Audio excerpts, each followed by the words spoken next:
मोर आंबा बनवण्यासाठी तर कैरी मी घेतलेली आहे, एक छान काप करून घेतलेत त्याचे, साखर घेतली आणि विलायची घेतली आहे.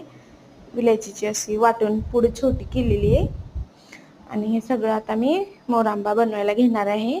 तर इथं उकळत्या पाण्यात कैरी टाकून घेतली फोड आणि थोडंसं मीठ टाकलं त्याच्यात आणि ती आता उकळी फुटले त्याला.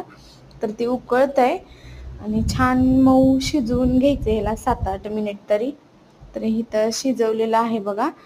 आणि इथं पातेलं ठेवलंय पाक बनवण्यासाठी.